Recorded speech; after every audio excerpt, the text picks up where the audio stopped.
The reunion took place in the same county park it always had. Fold-out tables, paper plates, children running through patches of grass while adults repeated stories they'd been telling for 20 years. Ethan arrived late enough to avoid helping set up, and early enough to avoid comments about being absent. It was a skill he'd developed over time. His family liked certainty. His older brother had 3 children in a house with a white fence. His sister ran a successful dental practice with her husband. His youngest sibling taught at a local school and lived 5 minutes from their parents. Everyone fit neatly into a sentence. Ethan never had he worked in private equity. He traveled constantly, never married, rarely discussed money, rarely discussed anything really. 4 years relatives treated him like an unfinished draft. At first he had tried correcting them. Later he learned explanations only created new assumptions. So he smiled, listened, waited for the day to end. The comments began almost immediately. An aunt asked whether he was still figuring things out. A cousin joked that he was the family's permanent teenager. Someone asked if he was finally dating anyone serious. The questions were so familiar they felt rehearsed. None were vicious. That almost made them harder, because every remark could be defended as concern. Every joke could be dismissed as affection.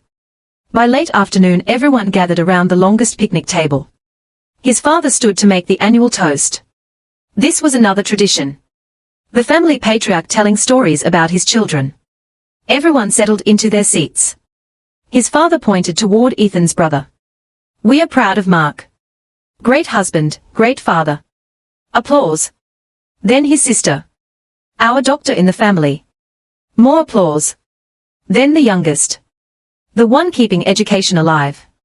Laughter and cheers. His father raised his cup. "And we are proud of all our kids." He paused. The grin arrived before the punchline. Except the one who never settled down. The table erupted. Some laughed loudly, others glanced away. A few looked uncomfortable. Ethan smiled just like he always did. Only this time he stood. The laughter gradually faded. He reached into a messenger bag resting beside his chair and removed a small black box. Nothing dramatic, just matte black gift box with a simple tag. He placed it in front of his father. "For you," he said. "Happy reunion." Then he picked up his bag. His father laughed. "What is it?" "You'll see." Ethan walked away. No speech. No argument. No scene. By the time he reached the parking lot, voices behind him had already resumed. He sat in his car for several minutes before starting the engine.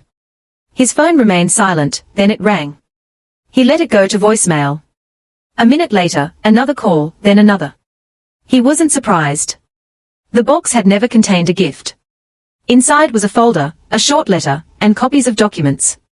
For nearly 9 years, Ethan had quietly funded a substantial portion of a family trust initiative intended to preserve property that had belonged to his grandparents.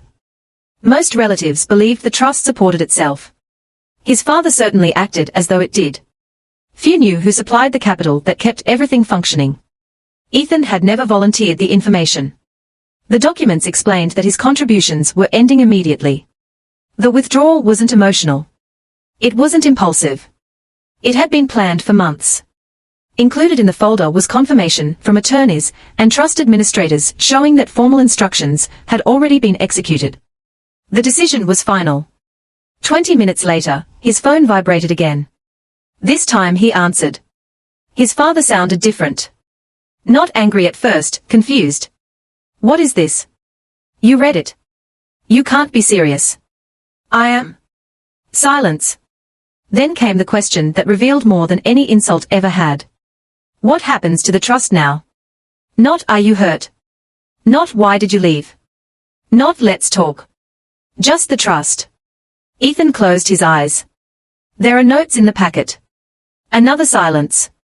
For the first time in years, neither of them seemed to know what role to play. By evening, official emails from attorneys had reached multiple family members. Reality had arrived carrying letterhead. No debate could change it. No family vote could reverse it. The story everyone told about Ethan no longer matched the facts. Weeks passed. Some relatives called to apologize.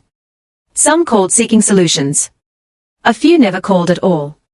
His father reached out several times. The conversations were awkward, occasionally sincere, occasionally defensive. There was no dramatic reconciliation, no tearful confession, no perfect ending. Just two people slowly confronting years of assumptions. One autumn evening, months later, Ethan sat alone on the balcony of a rented apartment overlooking a river in another city. His phone was quieter now. His life was, too. For the first time in years, he wasn't carrying the burden of proving himself to people determined not to see him. The freedom felt good. It also hurt.